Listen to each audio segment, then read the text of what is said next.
Okay, computers, start cooperating with me.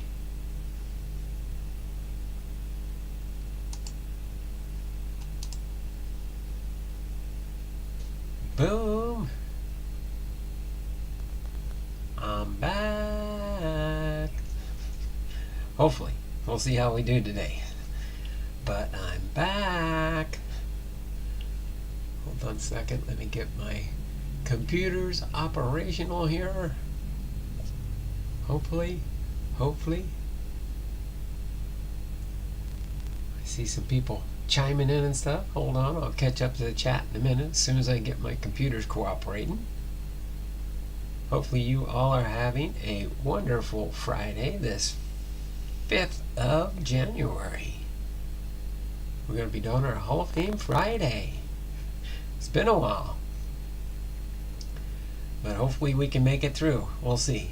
If something happens along the way, I will apologize, but I will do my best to not overexert my voice and start coughing again.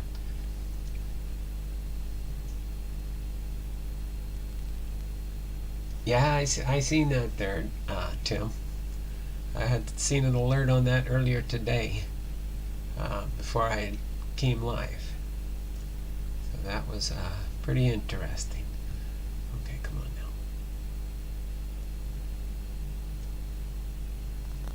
I'm still working on getting my one computer cooperating here.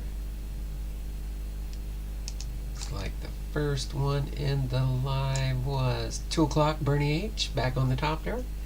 So at 2:05 we'll end the early birds.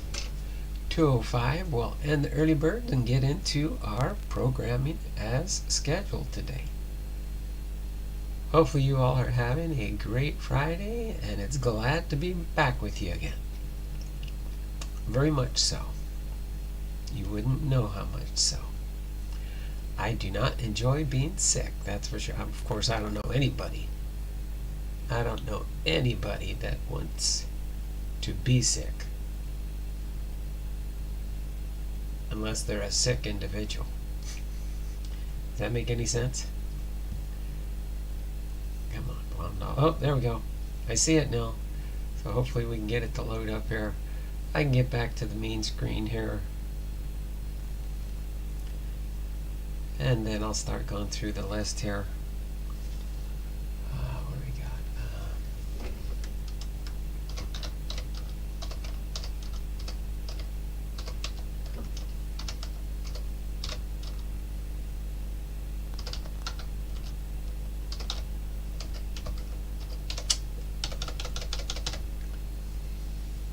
Right.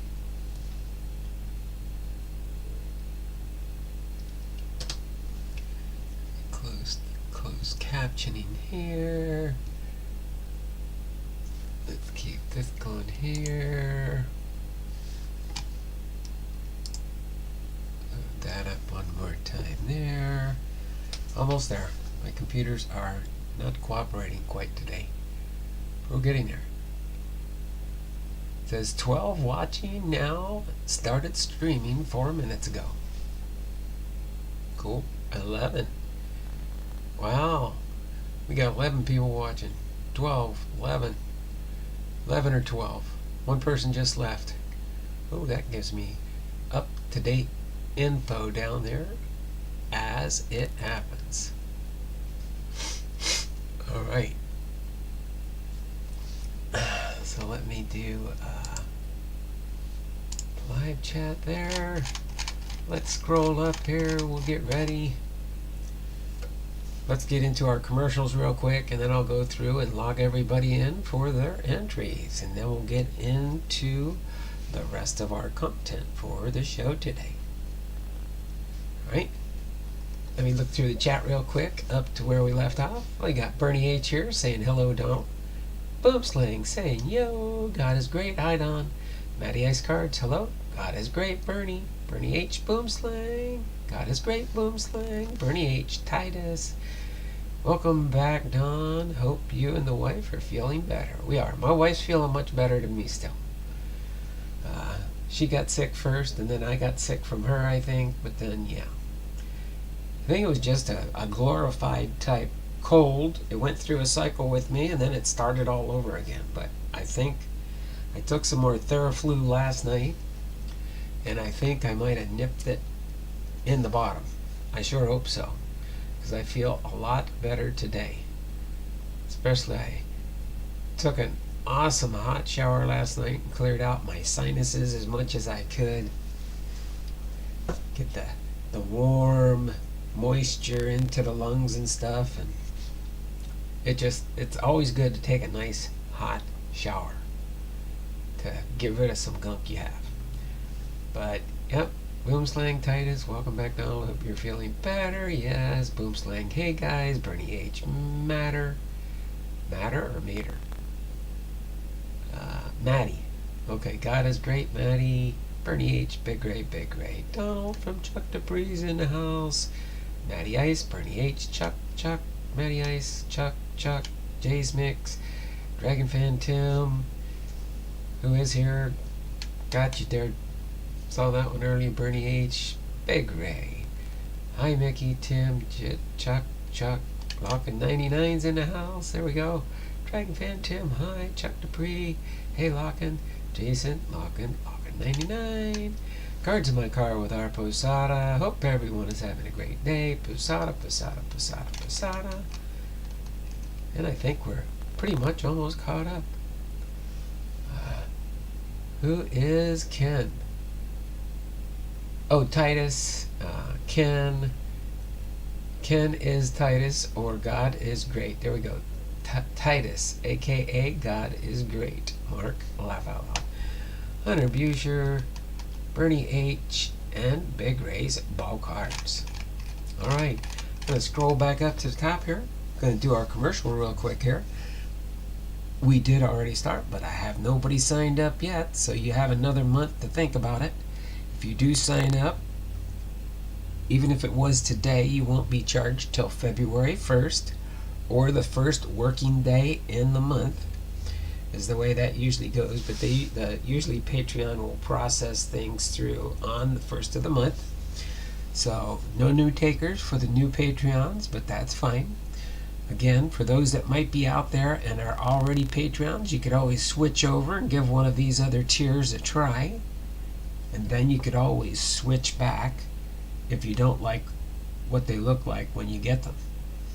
Unfortunately, it's the way it's set up, unless, well, you could set up another account, so that then you could join another tier, but you can only do one tier per account holder, from what I know. So if you created multiple or additional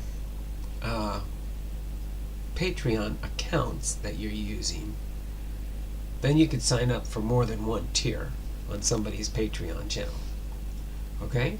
But the new 2024 Patreon rookie class tiers, which will include rookie cards, rated rookies, gold cup cards, rising stars, prospects, minor leaguers, etc. Triple tiers will contain one newer rookie card type. In other words, I'll try and make them the current year, unless though, like, not too many 2024 cards are out yet, so it'll probably be a 2023 rookie. You never know who you might get. You might get an awesome one. You might get one that's not good right now, but may pan out later. But 333 triple threes tier 1, you get 4 cards. $5.55 triple fives tier 2, 6 cards. $7.77 triple sevens tier 3, you get 8 cards. $9.99 triple nines tier 4, you get 10 cards. And then the quad tiers will contain one Hall of Fame rookie card type included in your card bundle there. You got $11.11 quad ones tier 5, 12 cards. $22.22 quad 2s tier 6, 25 cards. And then the biggest rookie card tier class would be the $33.33 for 40 cards. I've been thinking of adding one more, but we'll see. it would have to be a jump up. I could probably make it a $44.44 quad 4s tier 8. And I'm debating on whether I could make that tier go up to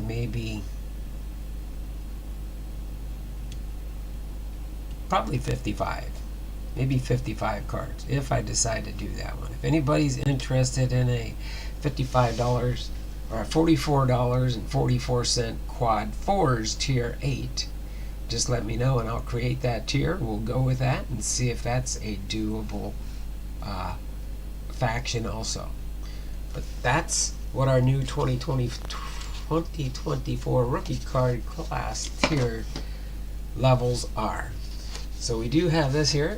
We'll be doing the FairField at the end of the show here. But just before the FairField, we'll be doing Bernie Humphrey's family mail call package. It's a package I get from him every month. He sends something else in it for me. But we'll be going through that. But then, of course, before that even, we'll be doing the Sandy Koufax biography for today. And I've got Bernie's +5 on here for his family mail call package. You send me a family mail call package, depending on how much it costs you to send me. I would do that for $1 million, Donald will send you everything and retire again. I would definitely most do that. If somebody wanted to donate that to me, I will send you my whole kit and caboodle. I will figure out how to ship every last one of my cards. Yeah, I could definitely retire for $1 million. Donald will send you everything and retire again. A snowstorm is here. Not sure if it's headed your guys' way before hitting the East Coast. Oh my word. All right. So again, let's go ahead and then let me get a pen. I gotta put this away real quick first. Get that out because I was using it for a marker. Okay. So we're gonna go through here and log everybody in. We got Bernie H for 2. We're going back to the normal realm here, but we're on the 5th, so I got plenty of space here. So 2+ for Bernie. Boomslang's got a 2+. Okay. God is Great's got a 2+. I made my list shorter now because I'm just doing the ones as people show up. I'll add them on the list, maybe update it later, but these are the main thrust of the people that show up to my channel. Okay. So, God is Great, 2+. Let's talk and save it for the biography bomb now. Okay, Matty Ice Cards is here. 2+. Alright, God is Great, Bernie H, God is Great, Bernie H. Big Race Ball Cards is here, 2+. Then I'll go through the list, make sure I got everybody in here. Boomslang, Bernie H, God is Great, Bernie H. Chuck Dupree Sports Cards is here with a 2+. You actually moved up a couple notches there, Chuck. You're in 1, 2, 3, 4, 5. You're in 5th place on the list there, Chuck. Let's see, Matty Ice Cards. Got Matty. Got Bernie. Got Chuck. Chuck, Matty Ice, Big Ray. Chuck Dupree, Big Ray, Chuck Dupree. Oh, Dragon Fan Tim's here with a 2+. I'll go through and make sure I get everybody logged in here. You guys let me know if I miss you when I call off all the names that I've got logged in. Bernie H, Big Ray, Matty Ice, Big Ray, Matty Ice, Jay's Mix. Jay's Mix is in here for a 2+. Alright, Chuck J, Lockin. Let's see, Lockin 99 for 2+. Alright. Who else we got? Dragon Fan Chuck, Big Ray, Jay's Mix, Cards in My Car with our puzzle. Man, we're getting almost all of my regulars here showing up. Keep filling the wheel. Jay's Mix, Big Ray, Cards in My Car, Lockin', Cards in My Car, God is great, Cards in My Car, God is great, Cards. Still going down a list because I was rambling. No, Cards, Chuck, God is great, Jay's Mix, Big Ray's Ball Cards, Jay's Mix, Hunter Busher. Hunter's here with 2+. Wow. What do we got here? We got 13 viewers. This is a record-breaking so far this year. So far this year. Matty Ice, Big Ray Ball Cards, Matty Ice, Chuck Dupree Sports Cards. 5th place is 4th loser. Oh, Chuck. Okay. Got everything refreshed there. So let me go through the list here. Let's see. No Cops yet, right? No Ethan, no Faith Family Sports, no Guru, no J Pylon, Kevin's Models and More, no Left Behind Times, no Michael P. Piros, and Scudder's Garage. Okay, so the ones I did get for the early birds are Bernie H., Big Ray, Boom Slang, Cards in My Car with our Posada, Chuck Dupree, Dragon Fan Tim, God is Great, Hunter Busher, Jay's Mix, Lockin' 99, Matty Ice Cards. So that's 2, 3, 4, 5, 6, 7, 8, 9, 10, 11. Did I miss anybody? Speak now or forever hold your peace. Speak now or forever hold your peace. Okay, I'm going to set this over here for now. You guys can see it on the side there. I'm going to put Bernie's package right here too.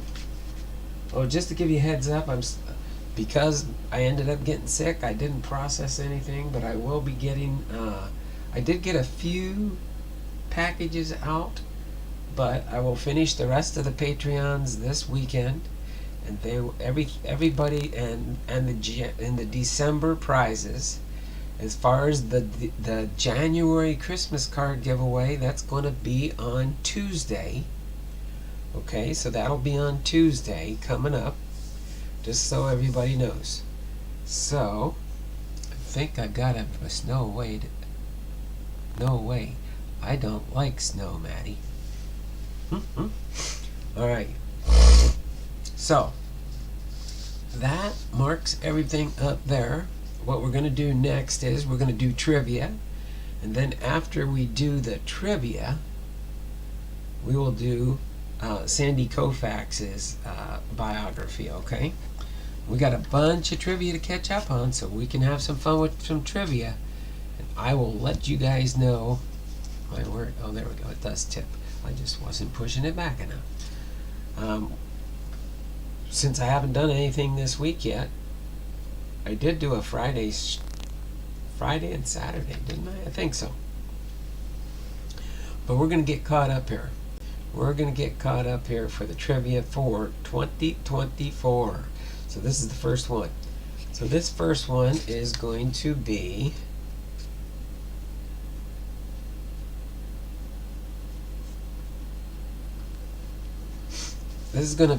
a 5-pointer.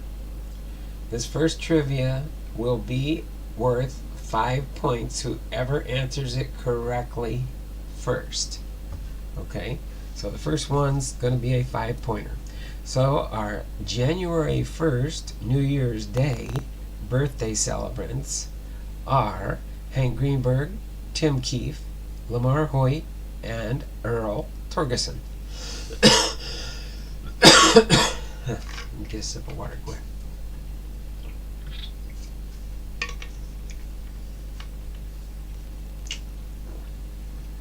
Alright, so it's World Series related, and there will be 2 correct answers.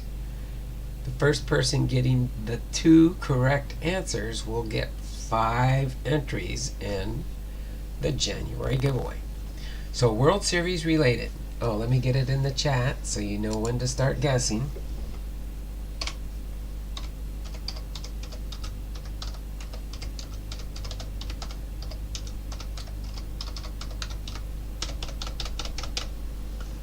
Okay, I will hit enter in the chat, and it'll say start your trivia guessing. When I do that, you can start guessing later, okay? Again, 2 correct answers for this trivia. World Series related. Name the only pitchers not to bat ninth in a World Series game. Is it A, Babe Ruth? Is it B, Zach Greinke? Is it C, Jim Kaat? Or is it D, Warren Spahn? Again, 2 correct answers. Let me read it through one more time, and then we'll commence to start the trivia answer guessing. World Series related. Name the only pitchers not to bat ninth in a World Series game. Was it A, Babe Ruth? B, Zach Greinke? C, Jim Kaat? Or D, Warren Spahn? Start your guessing now.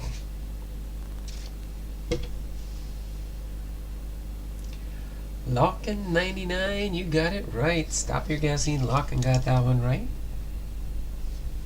He gets a +5. And I'll read the answers, and then we'll move on to our next trivia question, okay? So congratulations there, Lockin. You did good there. All right. Again, World Series related. Name the only pitchers not to bat ninth in a World Series game. A and B is the correct answer. Babe Ruth and Zach Greinke. In Game 4 of the 1918 World Series, Ruth batted 6th for the Red Sox and delivered the decisive blow, a 2-run triple in the 4th inning that helped win the game 3-2. The Red Sox won the championship in 6 games, capturing their 3rd series in 4 seasons. Ruth saw the end of his pitching record of 29 2/3 consecutive scoreless innings, a mark that stood until Whitey Ford broke it in 1961. Greinke batted 8th for the Astros in Game 4 of the 2021 World Series, hit a single in 2 at-bats. He was inexplicably removed after just 4 innings, though he held a 2-0 lead. The Braves rallied to win 3-2. So there you go. You can see the answers A and B. Congratulations there, Logan. That one's in the books. All right, the next one is January 2nd, 2024. It was a bank holiday in Scotland and New Zealand. The baseball birthdays for January the 2nd are Edgar Martinez, David Cohn, Bill Madlock, and Fernando Tatis Jr. Okay? Let's see, this one is 1 correct answer. 1 correct answer for 5 points.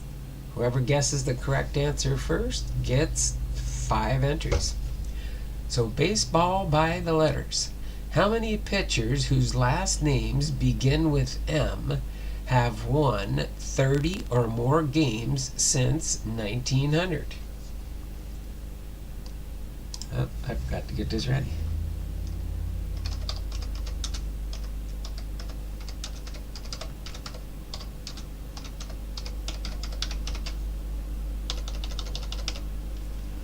How many pitchers whose last name begins with M have won 30 or more games since 1900?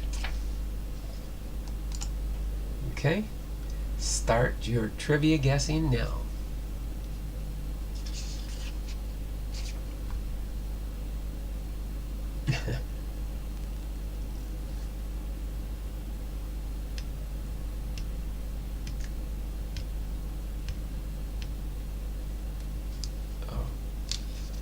Did I even read the answers?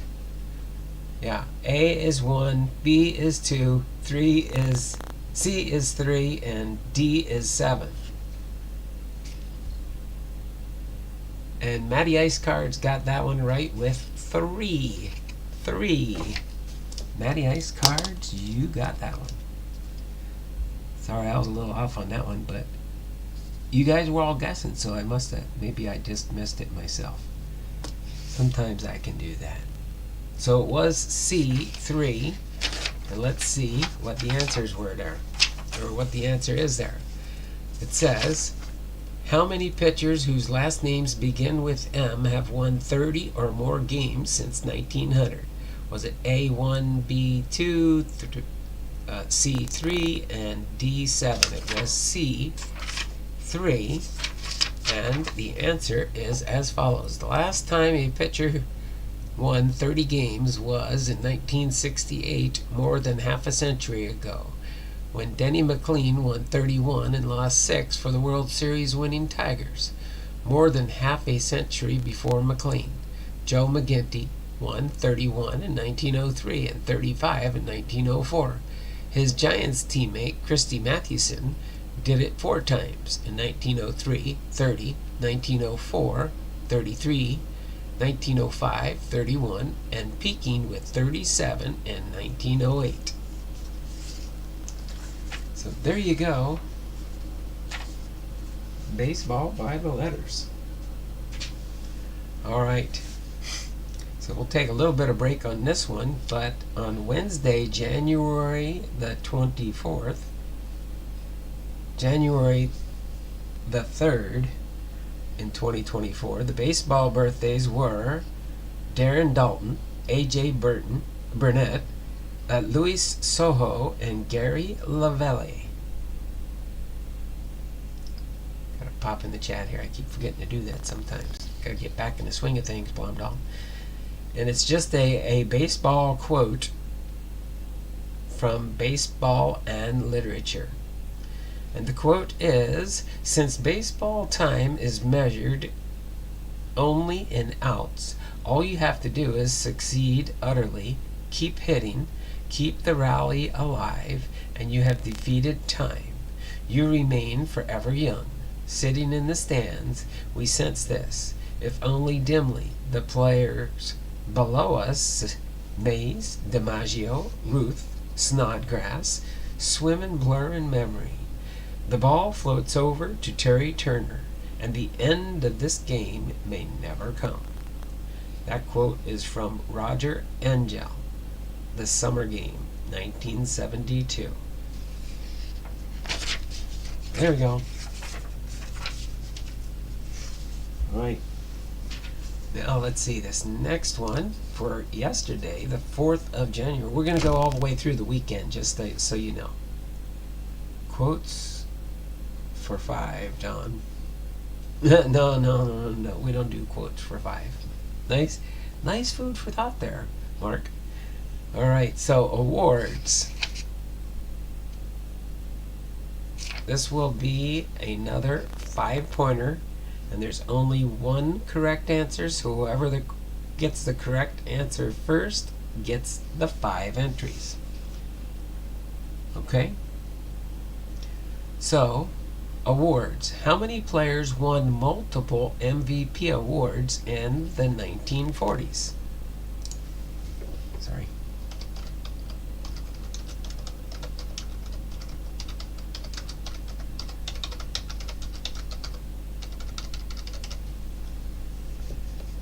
So, A, none, B, 3, C, 4, or D, 5. So again, it's awards. How many players won multiple MVP awards in the 1940s? Again, A, none, B, 3, C, 4, and D, 5. Go ahead and start your guessing now.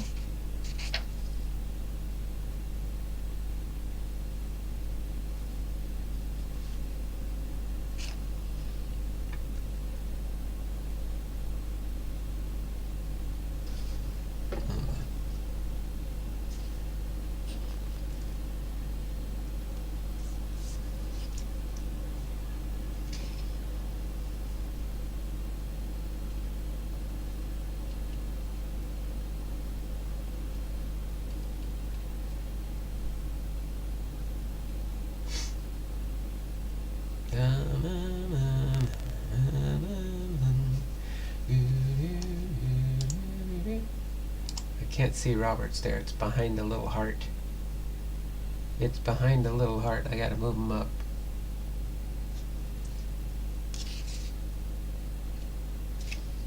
Robert, you are correct. You're the only one that guessed D. I mean, wait a minute, no. What the heck? See, it's confusing. The way they got it back here is C. No. Nope. What's Robert say? He says C.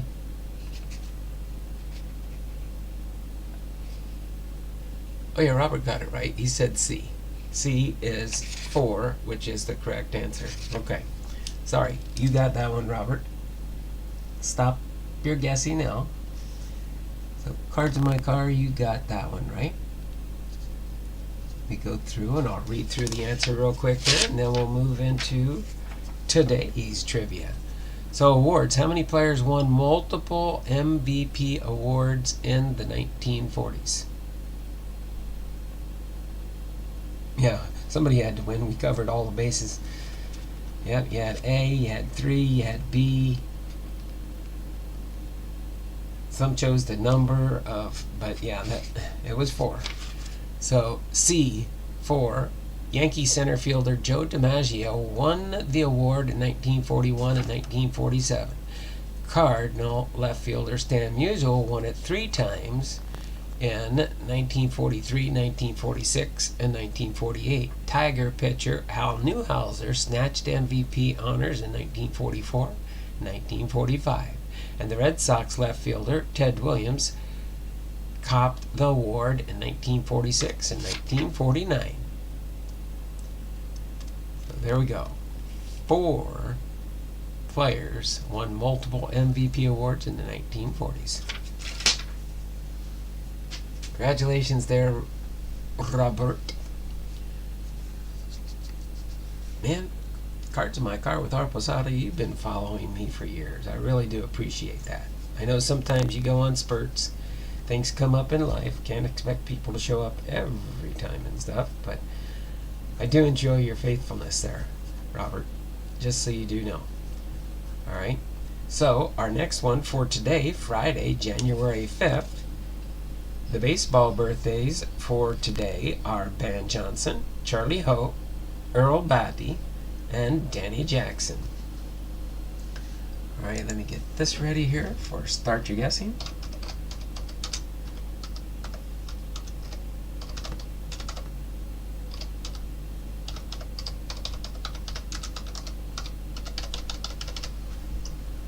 Okay, let me check this real quick here.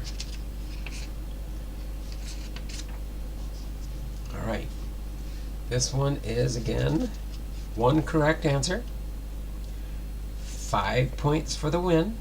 Whoever guesses it correct first. No, that's why I think you come back and hang out, because you like listening about, Sandy. A lot of people know Sandy Koufax, so this is going to be a good biography today, I think. So, who am I?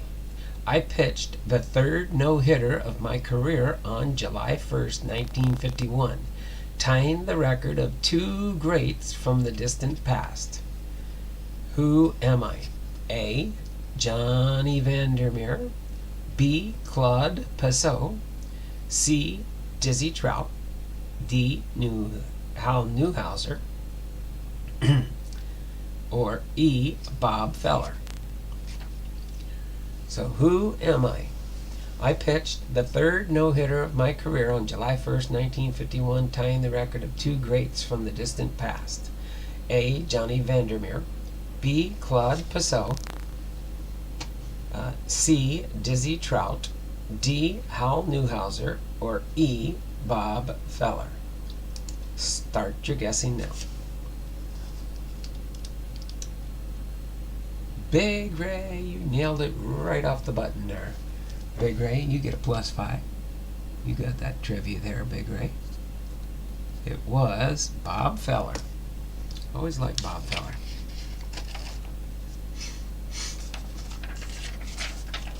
I liked when I did his biography back in the day. All right. Again,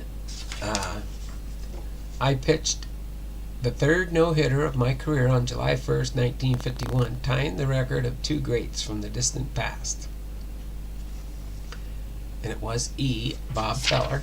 On the back here, Feller hurled his third and final no-hitter, allowing Cleveland to top the Tigers 2-1 and tying the mark set by Cy Young and Larry Cochran. The heater from Van Meter fanned 5 Tigers and walked 3 to bring his record to 11-2. Feller, who nearly 4 years of playing time to serve in World War II, also pitched 12 one-hitters over his career. Congratulations there, Big Ray. Alright, now we're going to do one last one, and it's going to be, I'll have to figure out, let's see, what do we got?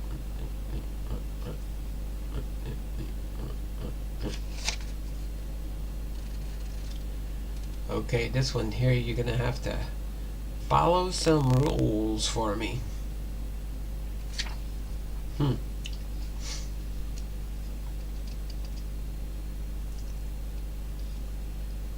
And I will tell you that there are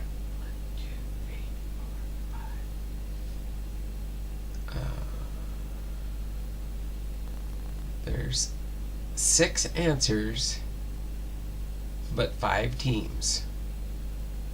There's 6 answers and 5 teams, all of which will be matched up to some records.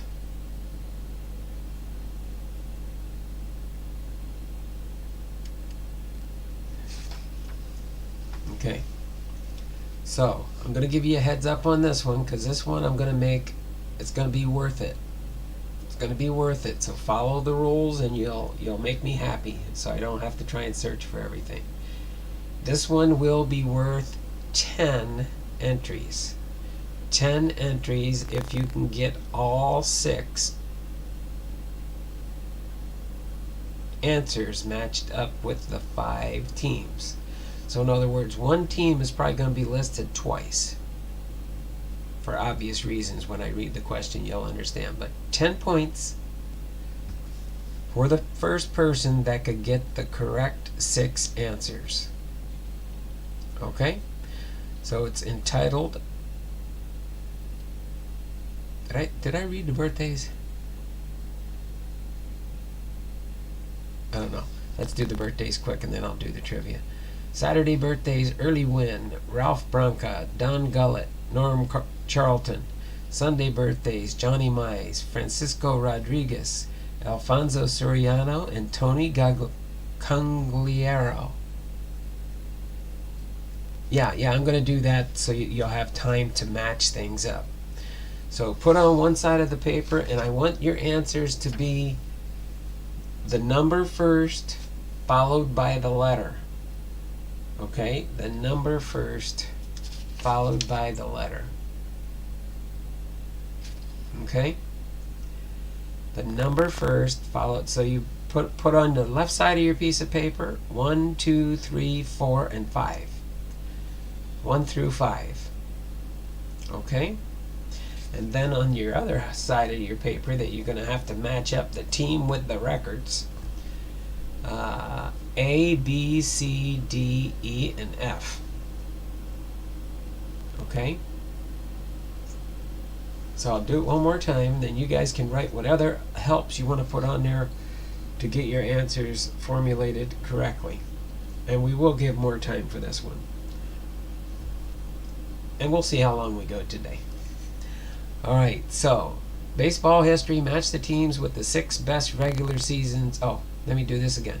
So 1 is the Yankees, 2 is the Pirates. Oh no, wait, I'm going to give that after I read the question. And then I'll read them through twice, and then I'll have you start guessing. So baseball history: match the teams with the best 6 regular season records of all time. Minimum of 110 wins. Okay? 1 is the Yankees, 2 is the Pirates, 3 is the Guardians, 4 is the Cubs, 5 is the Mariners. All right. And then for the records, I'll go down the list here. A is 111 and 43. B is 110 and 42. C is 110 and 44. D is 116 and 46. E is 116, 36 with 3 ties. And F, 114 wins and 48 losses. Okay? So I'll read through it one more time, and then I'll have you start your guessing. Match the teams with the 6 best regular season records of all time. Minimum of 110 wins. Okay? So again, 1 is the Yankees, 2 is the Pirates, 3 is the Guardians, 4 is the Cubs, 5 is the Mariners. A is 111 and 43. B is 110 and 42. C is 110 and 44. D is 116 and 46. E is 116 and 36 with 3 ties. And F is 114 wins and 148 losses. So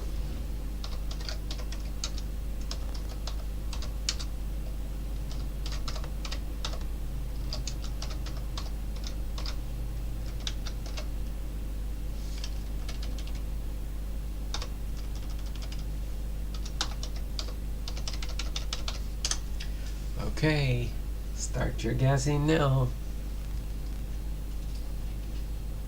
Okay, this way we can put this away for now, and we'll come back to Monday. We'll be Hall of Fame related for our Tuesday trivia. We'll do Monday and Tuesday next week.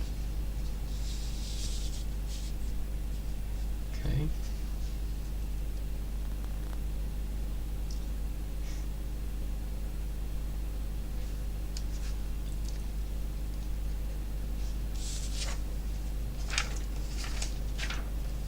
Okay, so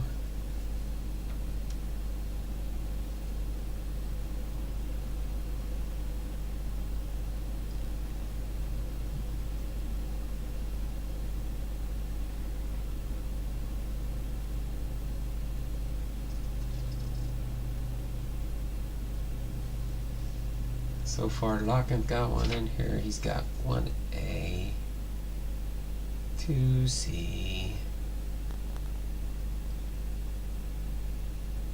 I wish they would have made sense the way they put it on the back here. That's fine, I'll figure it out.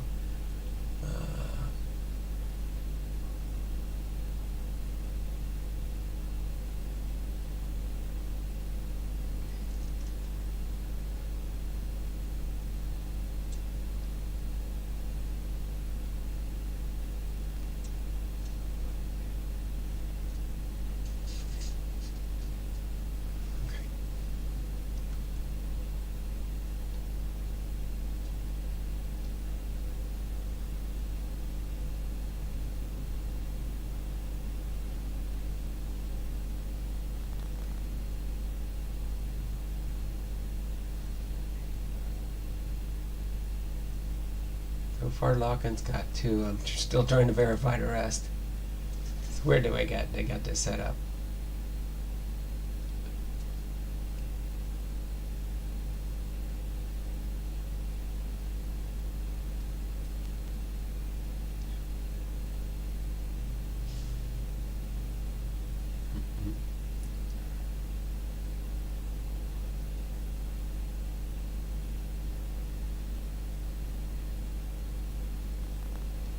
It's 3,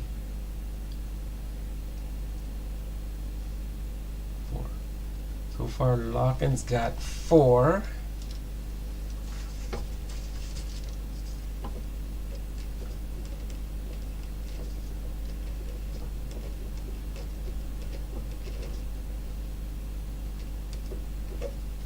Okay.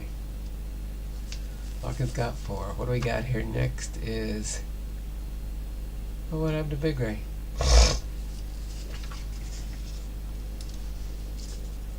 he deleted. I know this is a hard one. I'll give you guys, we'll go 3 more minutes. See if you want to put a guess in there. Locken's got 4. And Big Ray's ball cards had something, but he took it off. So I don't know what he said. But Locken got 4 out of the 6, correct. Again, 10 points if you get all 6. So right now, Locken's in the lead with 4 correct answers. Big Ray's got, what is that?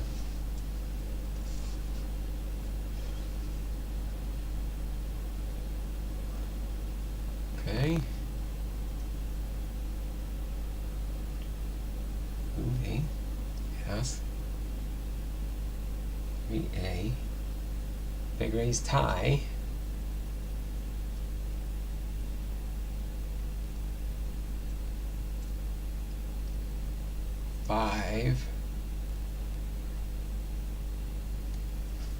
Big Ray, you got them all. 1C and F, 2B, 3A, 4E, 5D. So that's pretty good. Having so many altogether in the 40s made it tough. Yeah, I know. It does, but boom. Big Ray got it right. 1C, 2B, 3A, 4E, 5D. Oh, no, the top one, not the bottom one. Yeah, 1A and C. Oh wait, hold on. What did he change it? Yeah. 4, 5. Oh, Big Ray got 5. It looks like.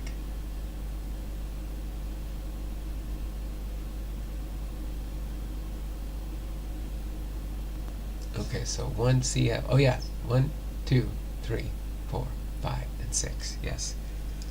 So Big Ray, you got plus 10 there.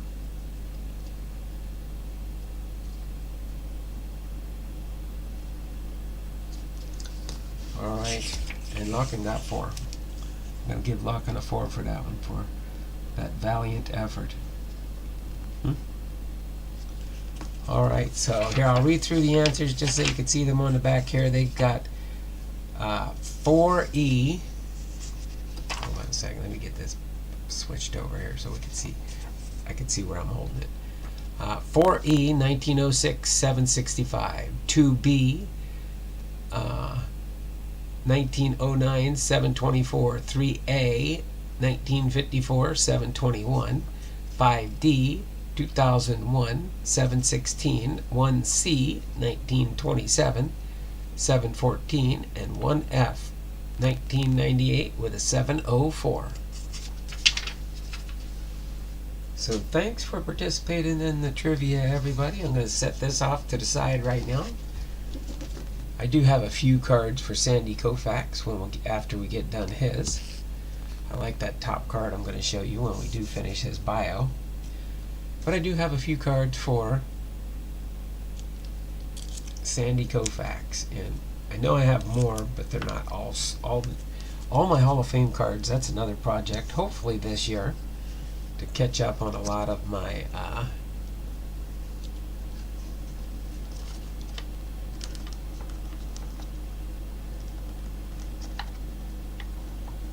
Hall of Fame sorting, so I have more cards to share with you when I do my Hall of Fame biographies. But we're going to do Sandy Koufax now, and then we'll move on with the show. After this, then we'll do Bernie H's Family Mail Call Package, and then we'll do Locken's FairField Friday box that I'm going to open. Probably sometime next week I'll continue opening up that Coca-Cola box. Don't have quite a full set yet. We're missing some cards. But it'll be fun to continue going through that box. I do like the nostalgic pictures that are on it for sure. So until then, let me go ahead and just refresh my chats here real quick.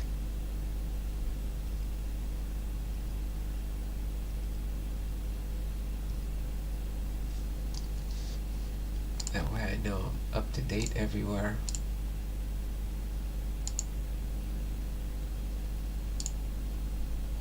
Alright. Get over here to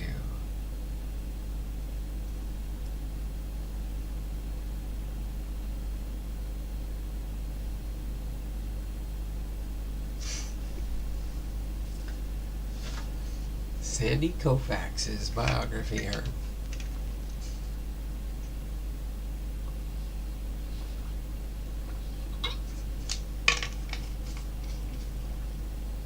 Alright.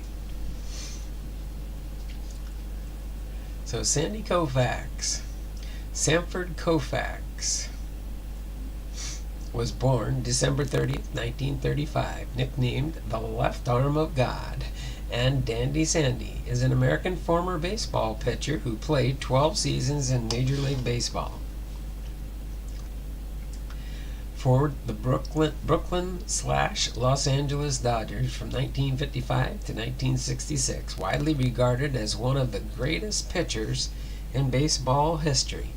Koufax was the first three-time winner of the Cy Young Award, each time winning unanimously, and the only pitcher to do so when a single award was given for both leagues, and was also named the National League Most Valuable Player in 1963, retiring at the age of 30 due to arthritis in his pitching elbow. Koufax was elected to the Baseball Hall of Fame in his first year of eligibility in 1972 at the age of 36, the youngest player ever elected. Born in Brooklyn, New York, Koufax was primarily a basketball player in his youth and had only pitched a handful of games before signing with the Brooklyn Dodgers at the age of 19. Due to the bonus rule under which he was signed, Koufax never pitched a game in the minor leagues. As a result, the first half of his career was marred with inconsistency and control problems, with flashes of brilliance in between. He set a modern record by striking out 18 batters in a game in 1959 and pitched brilliantly in the 1959 World Series. However, the lack of playing time frustrated Koufax, and he almost quit after 1960. After making adjustments prior to the 1961 season to improve his control, Koufax quickly rose to become the most dominant pitcher in the major leagues. He was an all-star in each of his last 6 seasons, leading to the National League in earned runs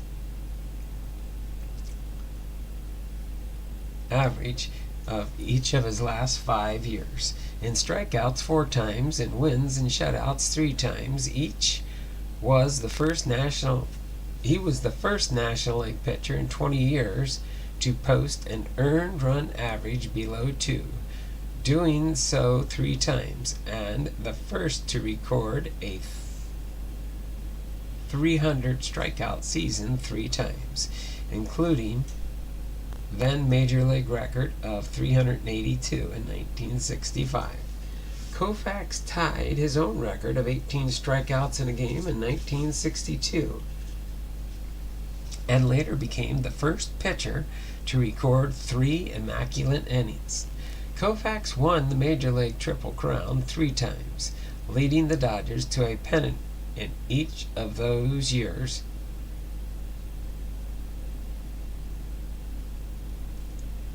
And despite his comparatively short career, his 2,396 career strikeouts ranked 7th in Major League history at the time, trailing only Warren Spahn with 2,583 among left-handers. His 40 shutouts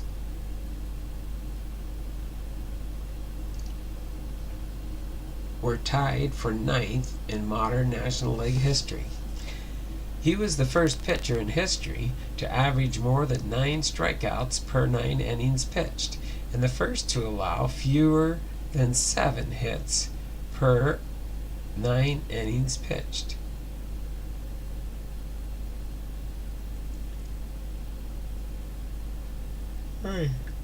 Don Drysdale became a pivotal figure in baseball's labor movement when the two staged joint holdout and demanded a fairer contract from the Dodgers. He is also one of the outstanding Jewish athletes in American sports.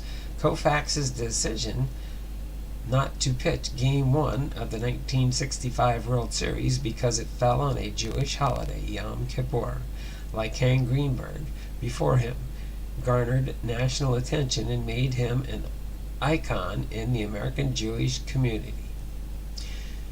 Since retiring, Koufax has kept a low profile and makes public appearances on rare occasions. In December of 1966, he signed a 10-year contract to work as a broadcaster for NBC. Uncomfortable in front of television cameras and with public speaking, he resigned after 6 years.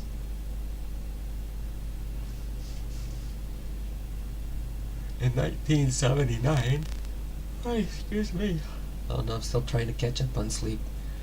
Koufax returned to the Dodgers to work as a pitching coach in the Dodgers farm system. He resigned from the position in 1990, but continues to make informal appearances during spring training. From 2013 to 15, Koufax worked in an executive position for the Dodgers and a special advisor to Chairman Mark Walter in 1999.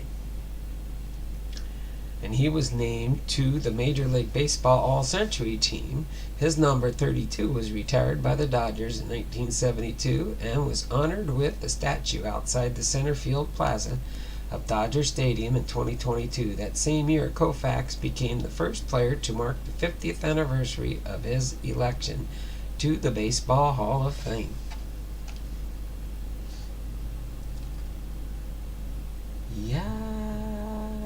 Koufax.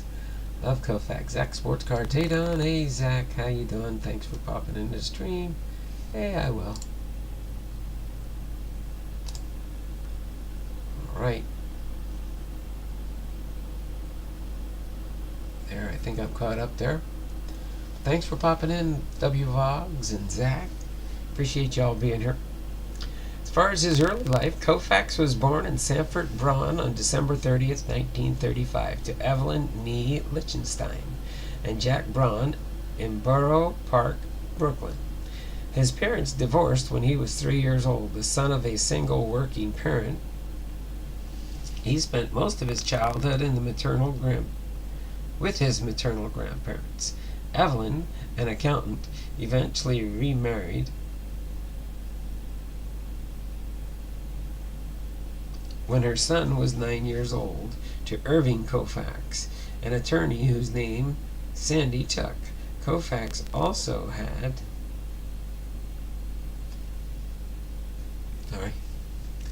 a stepsister, Eddie, Irving's daughter, from a previous marriage. Shortly after his mother's remarriage, the family moved to Long Island suburb in Rockville Center.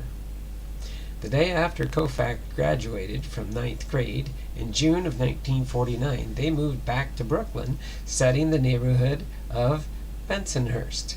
Koufax attended Lafayette High School, where he was better known for basketball than for baseball. He started playing basketball for the community center team in the Edith and Karl Marx Jewish Community House of Bensonhurst. Hope this is going to work out. I'm going to keep my throat wet so I can continue on.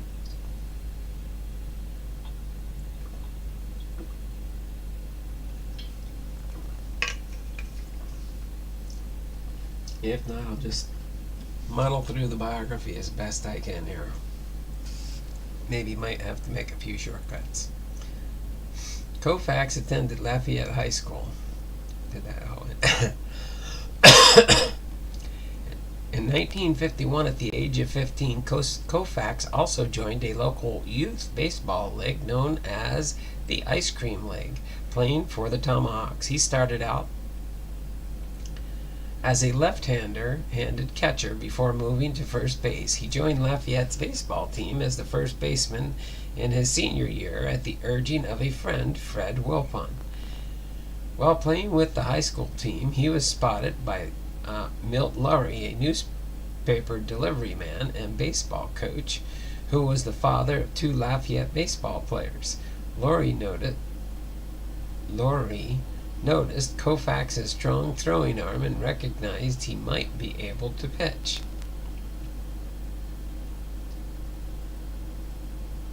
He recruited the 17-year-old to pitch for the Coney Island Sports League's Parkviews. Koufax attended the University of Cincinnati, where he studied architecture. He was a walk-on for the freshman basketball team, a complete unknown to Coach Ed Juker. He later earned a partial basketball scholarship. In his freshman year, Koufax averaged 9.7 points per game. In the spring of 1954, after the basketball season ended, he tried out for the college baseball team, which was also coached by Juker. In his only season on intercollegiate baseball, Koufax went 3-1 with a 2.81 earned run average, 51 strikeouts, and 30 walks in 32 innings pitched. Then, as far as his professional career, at the time of Koufax's signing, the bonus rule implemented by Major League Baseball was still in effect. The rule stipulated that when a Major League team signed a player to a contract with a signing bonus in excess of $4,000, which would be $52,000 today, the team was required to keep that player on their 25-man roster for 2 full seasons. Failure to comply with the rule would result in the team losing its rights to that player's contract, and the player would then be exposed to the waiver wire. Prior to Koufax, the Dodgers had signed Roberto Clemente to a contract with a signing bonus of more than $4,000. Sorry. Clean my eyeballs off here real quick. Okay. It says, during his first spring training, Koufax struggled with his new training regimen and suffered from a sore arm most of the time. Having only pitched 12 games in the Sandlots and in college combined, he did not know much about pitching, such as how to properly field the ball, how to hold a runner on base, or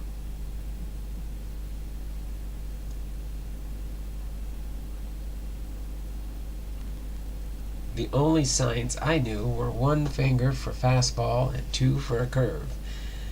And there were 5 or 6 signs. His lack of minor league experience meant Koufax never fully mastered all aspects of the game and took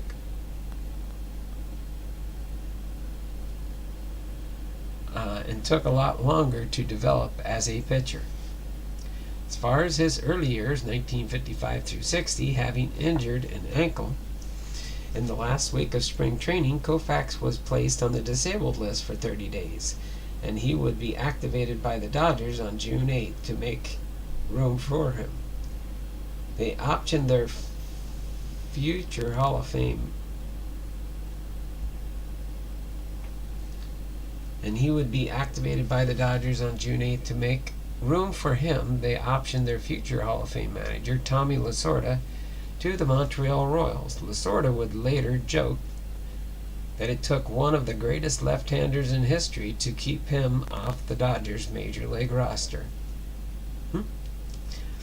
Koufax made his major league debut on June 24th, 1955 against the Milwaukee Braves, with the Dodgers trailing 7-1 in the 5th inning.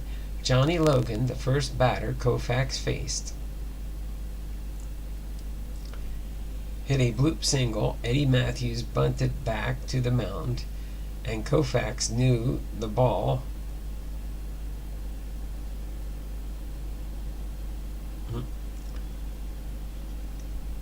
and an outcome Koufax later came to view as probably the worst thing that could have happened to me, leading, as it did, to 5 seasons spent trying to get out of trouble, throwing harder and harder and harder. Koufax ended up pitching 2 scoreless innings, including a double play, to end the locator threat, and picking up another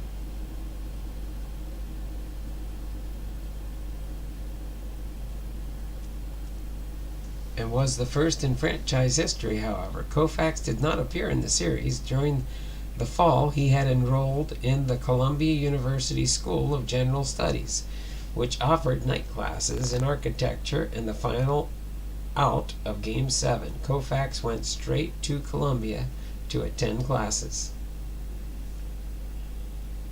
As far as his domination years, it was 1961 through 1964. Koufax decided to try one more year to succeed in baseball. Years later, he recalled, "That winter was when I really started working out. I started running more. I decided I was really going to find out how good I can be."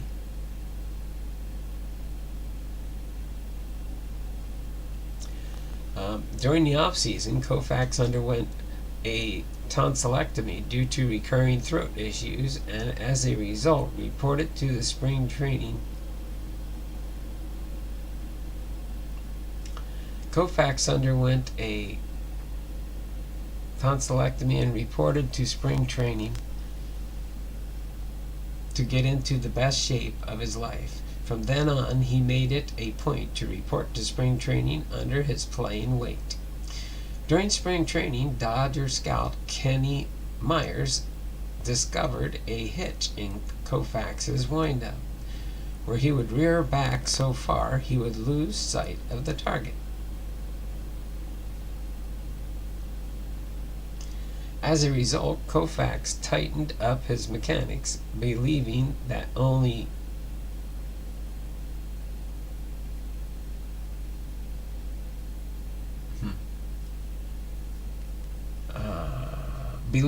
not only would it help better his control, but would also help him disguise his pitches better. In the 1961 season, all the improvements and changes made in the off-season during spring training resulted in 1961 becoming Koufax's breakout season. He posted an 18-13 record and led the majors with 269 strikeouts.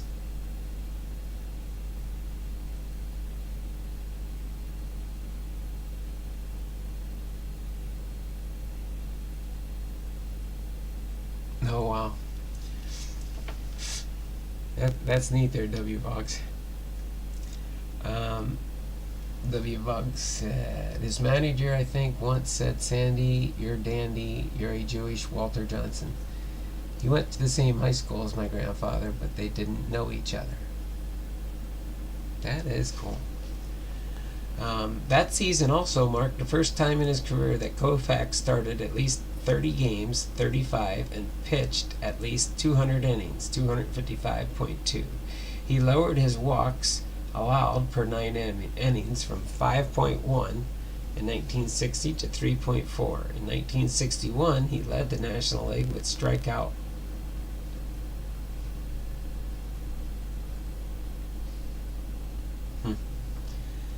That year, he was named an All-Star for the first time and appeared in both the All-Star games. In the first game, he faced only one batter, giving up a hit to Al Kaline in the 9th inning before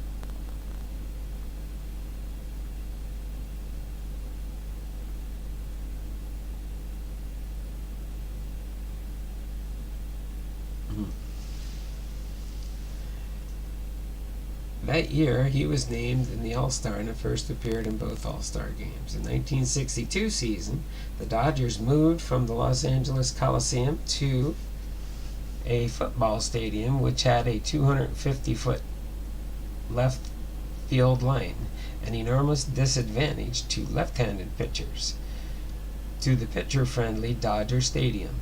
The new park had a large foul territory and comparatively poor hitting background. Koufax was an immediate beneficiary of the move, lowering his earned run average at home from 4.22 to 1.75.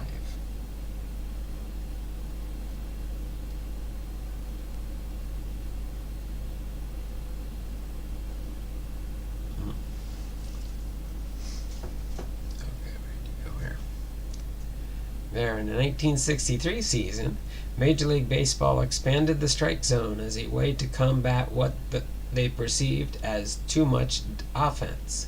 Compared to the previous seasons, walks in the National League fell 13%, strikeouts increased 6%. The league batting average fell from 261 to 245, and runs scored declined 15%. Koufax, who had reduced his walks allowed per 9 innings to 3.4 in 1961 and 2.8 in 1962, reduced it further to 1.7 in 1963, which ranked 5th in the league.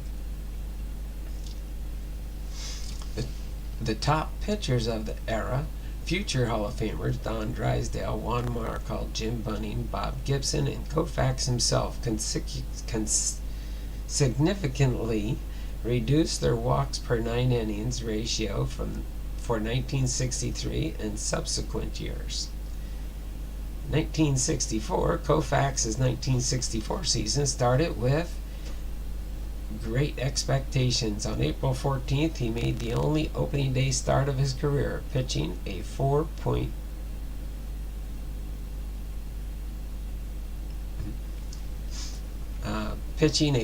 shutout against the St. Louis Cardinals. In his next start, he struck out 3 batters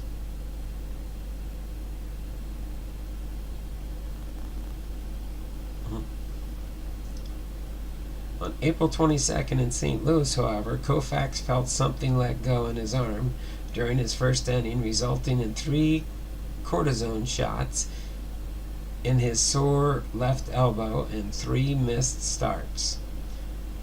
Playing in pain in 1965 and 1966. After resting during the off-season, Koufax returned to spring training in 1965 and initially had no problems from pitching. On March 30th, however, his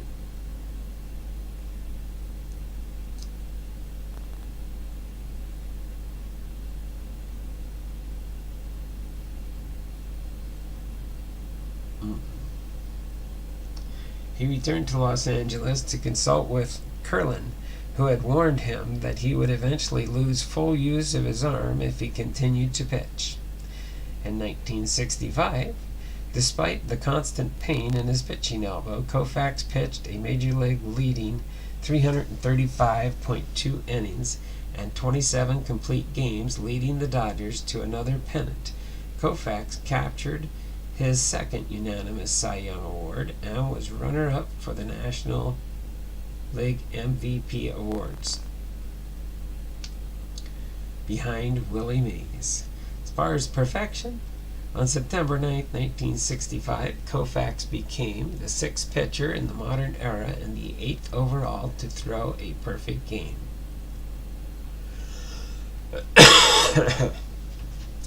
And the first by a left-hander in the modern era. He struck out 14 batters, the most recorded in a perfect game, and struck out at least 1 batter in each inning in a 1-0 win.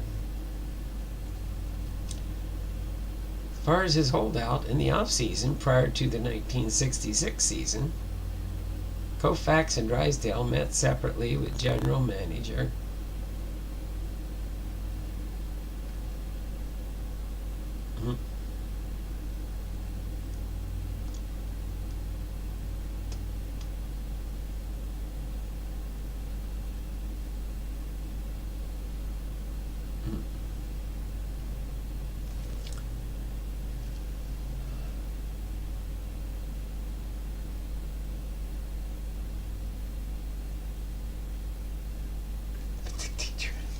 Oh boy, Big Ray.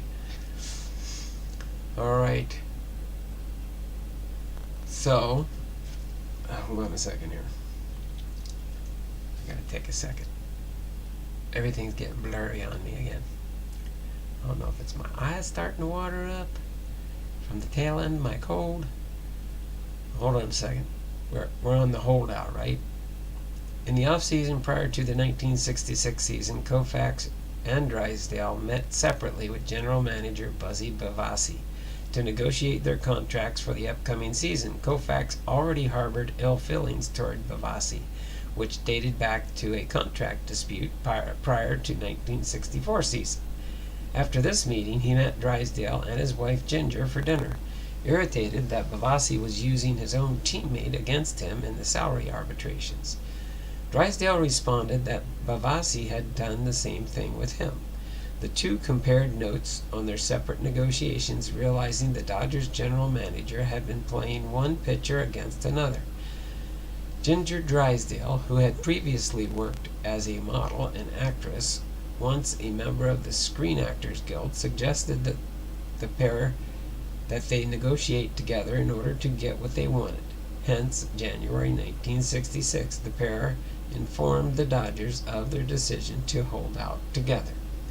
In the 1966 season, in April 1966, Curlin told Koufax it was time to retire and his arm could not take another season.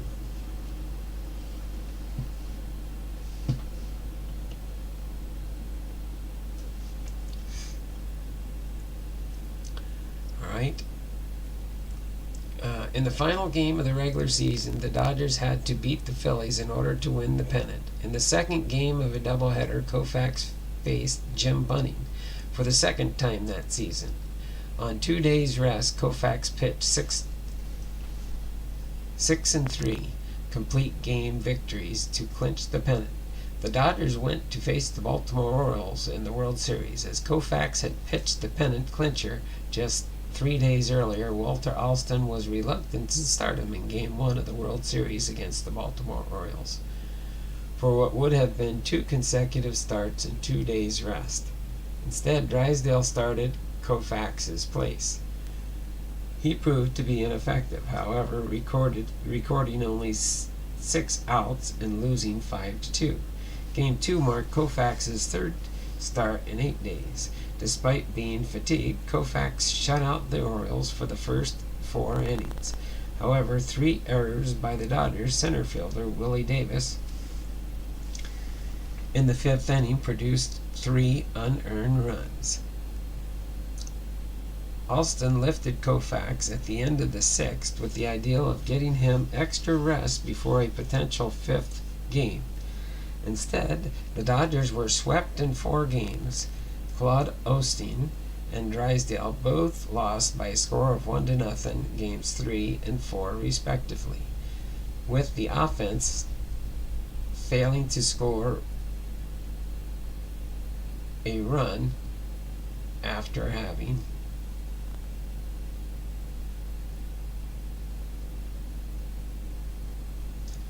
and Drysdale both lost by a score of 1-0 in games 3 and 4 respectively.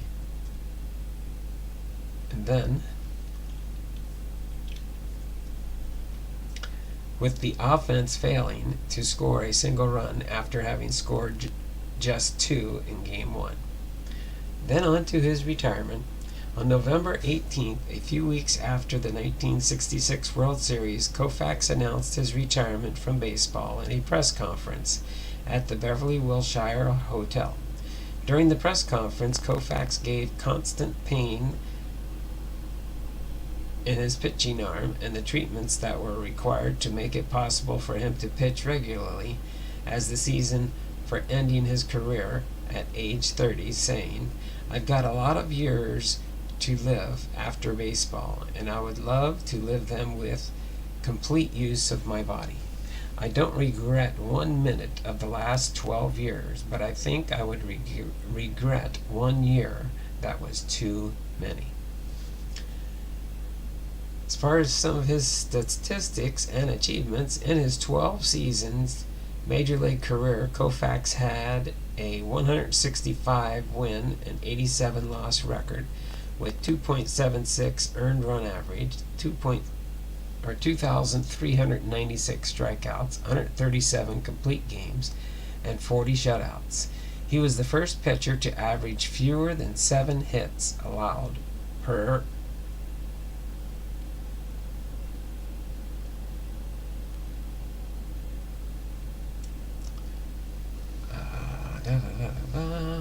where was I? He remains over half a century later on the very short list of pitchers who retired more career strikeouts than innings pitched.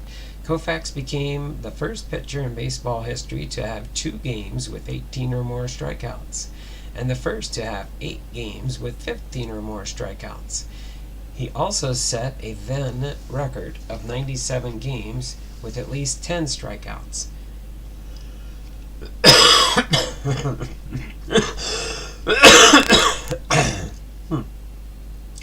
Now 6th most all-time. In his last 10 seasons, from 1957 to 1966, batters hit .203 against him, with a .271 on-base percentage and a .315 slugging average. His run of 5 consecutive ERA titles is a major league record. Additionally, he also led the majors in WHIP 4 consecutive times and FIP 6 consecutive times, both also records. Due to a lack of run support, Koufax's postseason record over the course of the 4 World Series is an impressive 4-3. However, his .95 earned run average and 2 World Series MVP awards testify how well he actually pitched. He was selected as an All-Star for 6 consecutive seasons and made 7 out of 8 possible All-Star game appearances those seasons. He pitched 6 innings across the All-Star games. Koufax was the winning pitcher in the 1965 All-Star game and was also the starting pitcher in 1966 All-Star game, throwing 3 innings of 1-run ball on 2 days of rest. So there we have it. Let's go over his recap for Sandy Koufax here. Again, Sandy Koufax was born December 30th, 1935. He is currently 88 years old, still lives in Brooklyn, New York. Or he was born in Brooklyn, New York. He's a right-handed batter and threw left.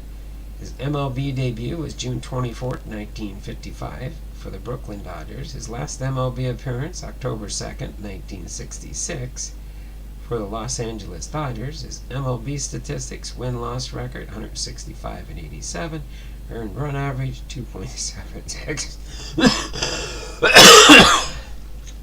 Getting there.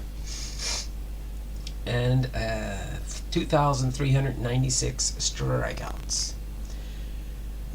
The teams he played for were the Brooklyn/Los Angeles Dodgers from 1955 to 1966. His career highlights and awards: 7 times All-Star, 1961 through 62 and 63 through 66. 4-time World Series champion, 55, 59, 63, and 65. National League MVP, 1963. 3-time Cy Young Award winner, 63, 65, 66. 2-time World Series MVP, 63 and 65. 3 times Triple Crown, 63, 65, 66. 3 times MLB wins leader, 63, 65, and 66. 5 times National League ERA leader, 1962 to 69. 4 times MLB strikeout leader, 1961, 63, 65, 66. Pitched a perfect game on September 9th, 1965. Pitched 4 no-hitters. Los Angeles Dodgers number 32 was retired. Major League Baseball All-Century Team, Major League Baseball All-Time Team, member of the National Baseball Hall of Fame, inducted in 1972, voted in with 86.9% of the ballot on his first. So, there you have it. Sandy Koufax Biography for episode 171.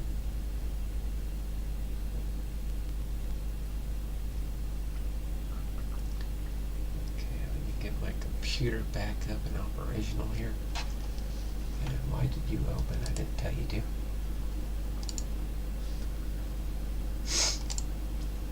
Let me pop up in the chat here and see what we've got going on.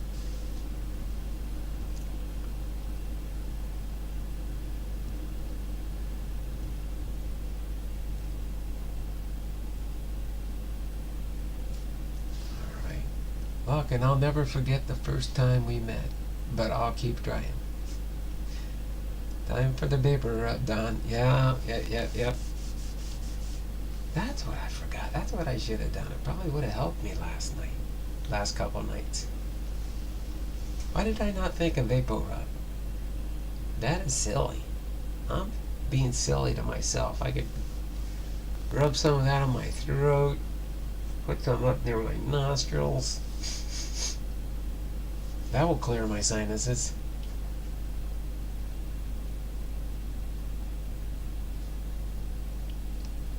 But, yep. So that's Sandy Koufax. Let me put him, let's see, I'm going to get ready to bring these guys out soon. I'm going to put this here for now. I'm going to go through some of my cards I've got here for Sandy Koufax. Got a few, 1, 2, 3, 4, 5, 6, 8, 9, 10, 11, 12, 13, 14, 15. Don't have much of a variety really here, but you'll see what I do that. Either that or wasabi. Oh man, I like wasabi peas. You ever had wasabi peas? Yeah, I do like wasabi with my sushi. I like wasabi with my sushi too. But here's a Ask for Bazooka Joe Bubblegum. This is a 48B-SK Sandy Koufax. Black and white rainbow type, prism type, whatever you want to call it. Then we got a Turn Back the Clock, 1965. Then we got another Flashbacks, 1966. Koufax wins the clincher. Then we got the baseball flashback, another Sandy Dandy here. Then we got another Sandy Koufax with the grapefruit leg greats with the Angels, or Los Angeles, I think that was. And then here we got here we got Sandy Koufax 1962 no-hitter versus the Mets. Alright, then this one here is Hot Streak, 11 straight wins for Sandy Koufax. Then we got his MLB debut, June 24th, 1955. Alright, try and get a little closer here so you guys can see the cards a little better. Then we got this one here is Then and Now, comparing Sandy Koufax with Clayton Kershaw. Here, I think that's good, like right about there. Okay. Then we got another Then and Now, Sandy Koufax with David Price. Another Then and Now, Sandy Koufax with Clayton Kershaw. That's a different one than that first one I had. This one's green. Let's see if I don't think it's a different color because I got them in card sequence. Alright, and then we got another Then and Now, Koufax and David Price. Another Then and Now, Koufax and Adam Wainwright. Then we got another Then and Now, 1964 to 2012, Sandy Koufax and Clayton Kershaw. And our last card in the bundle is 150 Years of Fun, Sandy Koufax, 150 Years of Baseball, Opening Day, Topps, card number YOF-7. I think that was from a 2019 set. So there we go. there's my Sandy Koufax small collection there. But hopefully you guys enjoyed me going through those real quick so you can see some Sandy Koufax cards that I do have in my Hall of Fame collection. So that will go back in my Hall of Fame sort box, where as I'm doing each player too, I put them in sequence. So everything from A through Koufax now have been put in order. So if I need to find some Hall of Fame Patreon cards, I can go to my reserve pile, pull one out, and I know it's not taken from my PC, my Hall of Fame PC. I have a huge Hall of Fame PC. Alright, next we're going to do Bernie's. So Bernie, you still here? I don't know if you might be at work. I don't know if he's still here or not. I know Bernie was here earlier, but he might not be here right now. We're going to open up his family mail call package he sent to me. This came in the mail yesterday. So let me see. I'll just do it this way. Oh, still here? Okay. I didn't know if you were working. Are you off? Oh, okay. Ethan posted he's going live tonight. I might be able to try and pop in there and see if I can jump in the live. I don't think me and the wife are doing anything after my stream here. Is it the right way? Or is this the right way?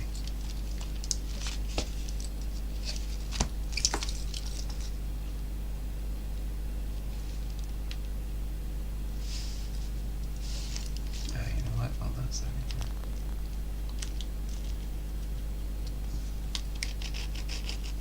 Okay, I think I got it. Started at least. Oh, there we go. Okay. There, I think I got that enough to open it here.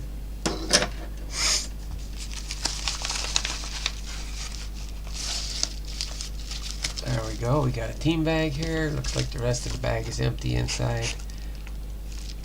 Okay. Thank you, Bernie. The other part was received.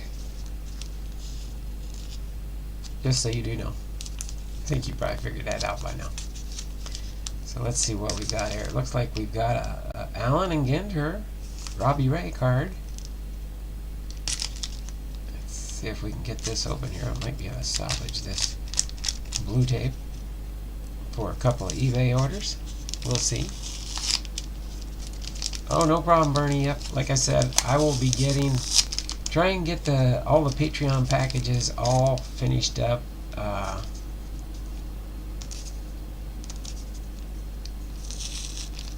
This weekend for sure. So your package will be in the mail. You should get it by the end of next week, because it'll go priority mail. Just because of the size of your package that you get every month. So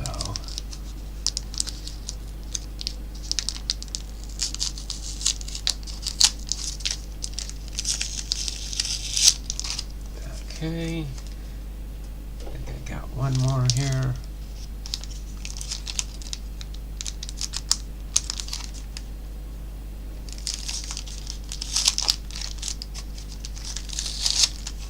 There we go.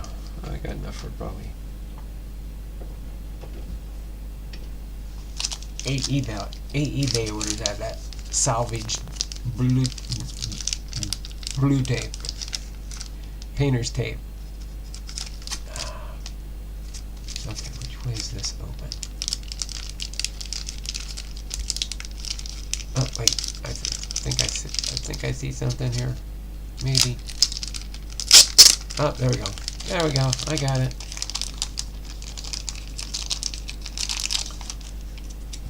So who do we got here? Who do we got here? Who do we got here? We've got.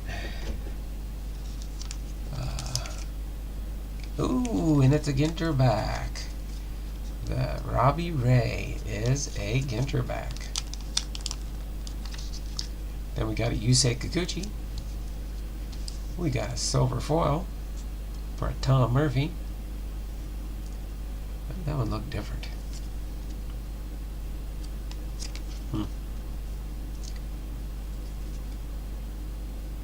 2023. Then we got Allen and Ginter, Ken Griffey Jr. Oh, wow. Here we go. Another one. Another Ken Griffey Jr. Ooh, no, there's the Robbie and Ray, the big one. Got the big one and the little one. Of course, this one's not a Ginter back. That's okay. Crawford.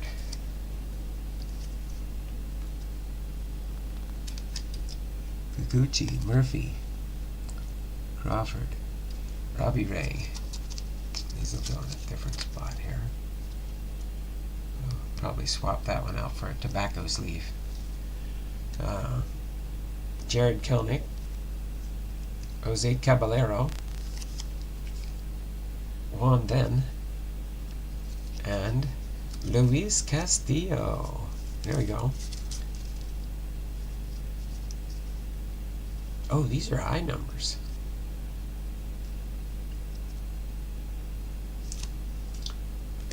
I'll have to check those out on my high number list. Pretty sure I've got that Yusei Kikuchi. But can never have too many Ken Griffey Jr.'s, that's for sure. Never too many Ken Griffey Jr.'s. But put Ken Griffey Jr. on top here, Yusei Kikuchi here. Thank you there, Bernie. Appreciate that. We just set these guys right here real quick. And now we'll move into the final part of today. Our Fairfield Friday to close up shop for the day. And then we'll do the 2-minute warning at the end, so we're getting closer to finishing up here. I think we'll keep it under 2 hours today for a welcome back Cotter. Okay. Again, this is how you open a Fairfield if you want to reuse the box for a repack box. Pull the tabs on the bottom here. Open the flaps. You can put right here, this is in October 2022. In October 2022. Hold on. Well, no, I'll call him back when I'm done. But, yeah, we're almost done. I'll give the guy, it's a friend of mine trying to call me, but I'll call him back later. So, this is 10/22, just in case you're wondering. And I believe it's, yep, an opening day. Imagine that, a 2022 opening day. What do you know? Oh. So let's set these here for now. We do have it empty. It's empty here. I'll set that over here for now.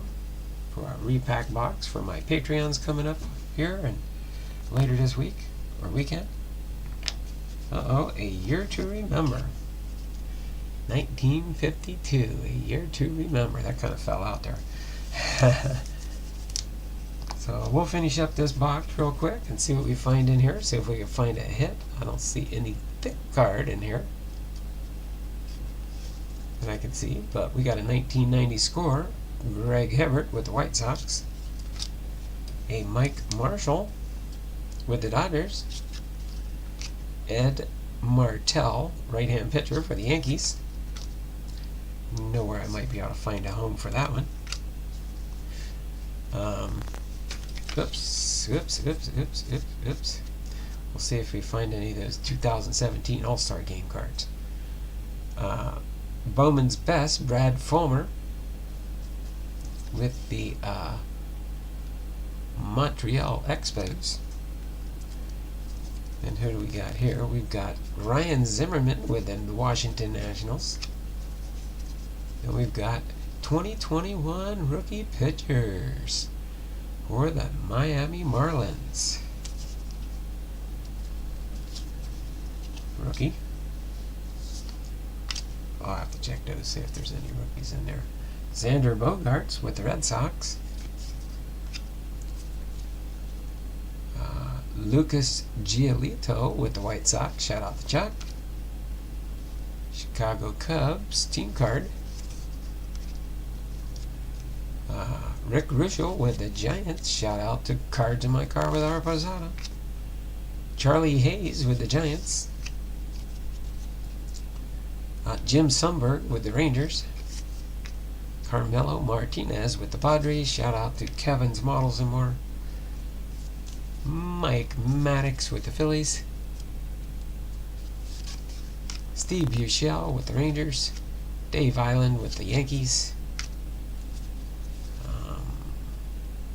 Mark Osborne with the Diamondbacks. Shout out to Kevin's Models and More. Jim Gantner with the Brewers. Bobby Thigpen with the White Sox. Shout out to Chuck. Lloyd Mosby with the Blue Jays. Cal Daniels with the Reds. Shout out to Faith Family and Sports. Then we got Phil Plantier with the Boston Red Sox.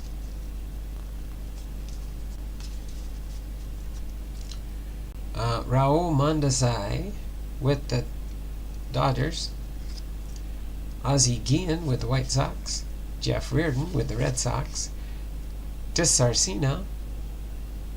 DeSarcina with the Angels. Richie Lewis with the Marlins. Rob Murphy with the Reds. Greg Olson. Ooh, this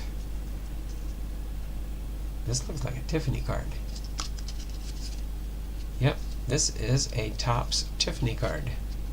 Wonder if they even realized that, because it's a glossy card back in the day. And this is a 1990.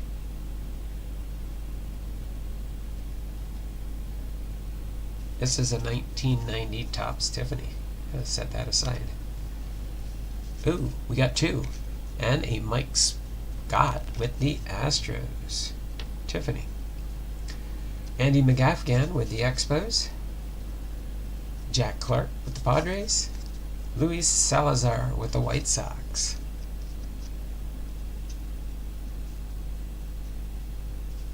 I don't know. Every once in a while I found Tiffany's in the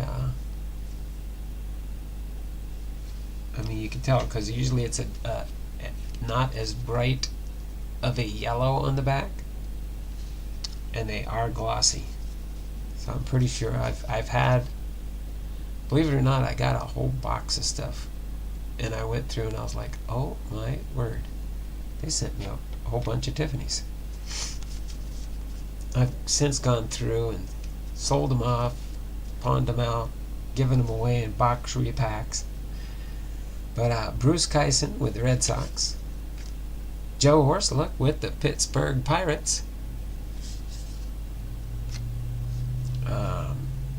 Scott Erickson, Major League debut card, just like a rookie there. So I'll set that aside for now.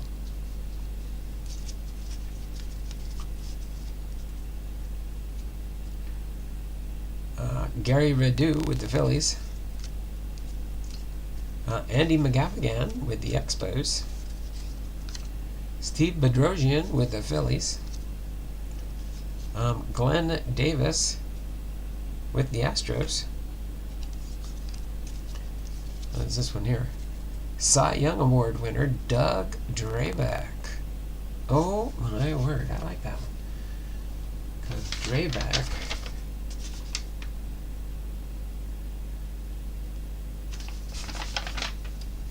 nice card for somebody that I know will enjoy that one.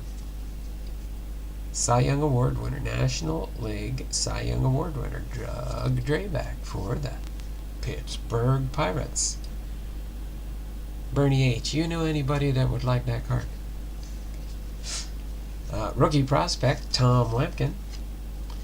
Here's a Bowman first card for Wendell Fairley. Oh my word. That's why that one was a little thick, and it's got a gold signature on it. So that's pretty cool for the Giants. But that's a thick card.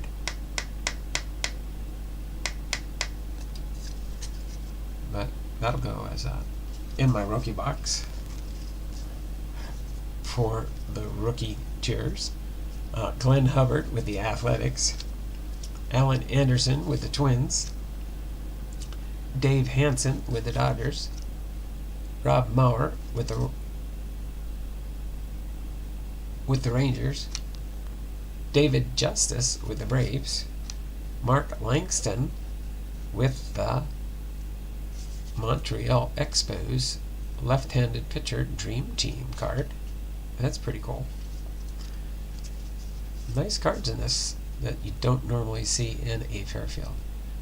Then San Francisco score highlight card Will the Thrill Clark, and 1990 John Cerruti. So that's pretty cool. Let me set these two Tiffany cards aside here for now. Sleeve them up. Put them in my eBay box. Cards to be listed up on eBay. So, Tiffany.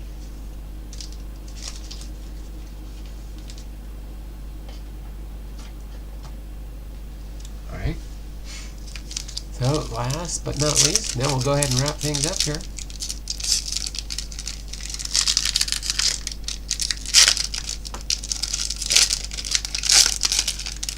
See if we got anything good in the pack of cards.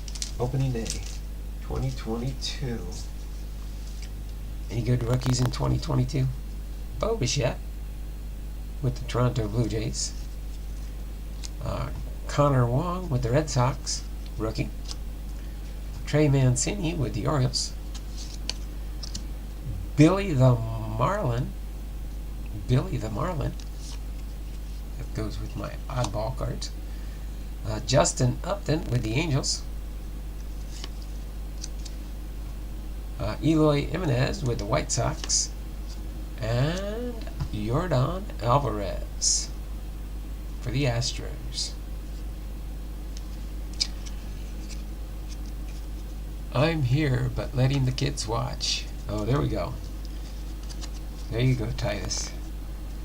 Tell the kids Uncle Don said hi from the States.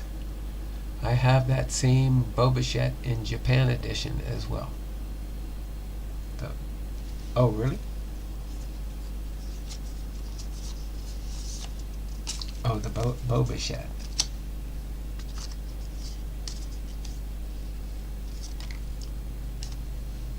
Oh, this one right here. Pretty sharp looking card. I like that because he's going for the snag there, making that diving catch. What if he ended up catching the ball? Probably. So cool. Okay, so I'm going to go ahead and set these off to the side here real quick. These are some rookies. I'll go through and verify if I have any more rookies in here from my rookie box. And or cards from my Patreons and stuff like that. Let me put this 1952 up here. Put Billy the Marlin right there. Let's bring out our score sheet here for our end of stream 2-minute warning. Okay.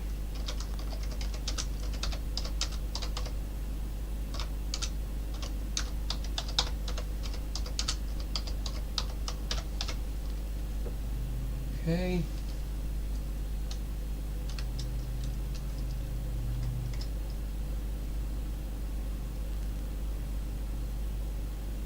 Oh yes, my wife is good on that one too. We've been trying all kinds of stuff to see what my but I'll have a few days off now. I got Saturday, Sunday, Monday. Next live will be Tuesday. Alright. Let me get this ready here for the end of stream. Start the end of stream 2-minute warning. Okay, so there we go. Start the end of stream 2-minute warning, 352. I'm going to go with the 352, so 354.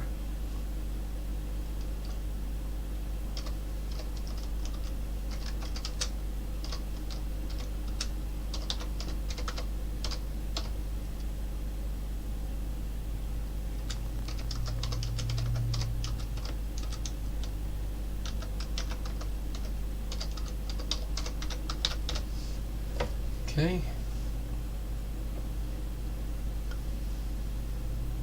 So let me start logging people in here as we go down the list. Bernie H is still here for 2. Matty Ice Cards is here for 2. I'll tally all your entries up and put them on the wheel before next week. We do have 160 names so far. So again, next Tuesday we'll be doing the Christmas card giveaway. I haven't decided how many prizes yet we'll do, but there should be at least 3. There should be at least 3 prizes. But we'll see what happens. Okay? And it depends on what kind of prizes I'm giving. If there's some of the people from my Facebook or friends and family, I'll give them some kind of prize. Somebody's going to win, though. Right now we've got 5, 10, 15, 20, 25, 30, 35, 40, 45, 50. Got 30, 31. We got 31 cards back out of, I sent 114 cards out, and I got 31 Christmas cards back so far. So we still got over the weekend, Monday, but Tuesday when I do the live, I'll see if there was any more Christmas. I got one today. That's why I was at 155, and now I'm at 160 entries. You get 5 entries for a Christmas card. Some people sent more than one, so they got extra entries.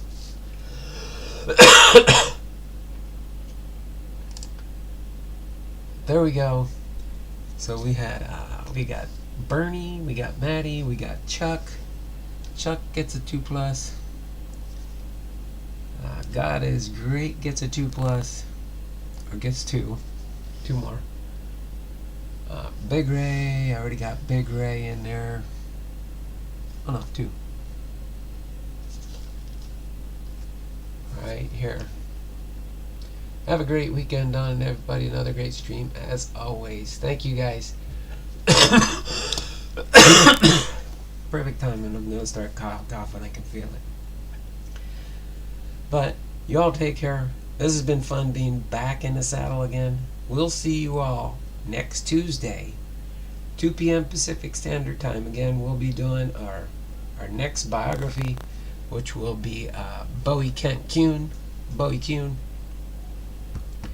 Okay, it'll be our biography for Tuesday. So until then, you all take care. That's right, great live again, and get well soon. Thanks there, Big Ray. Appreciate you all for supporting me today. We had I think a high of 13 people in the stream today. I appreciate that very much. And we will see you all on Tuesday when we talk next. All right, take care. Lord bless you, and as always, be blessed. Y'all take care and have a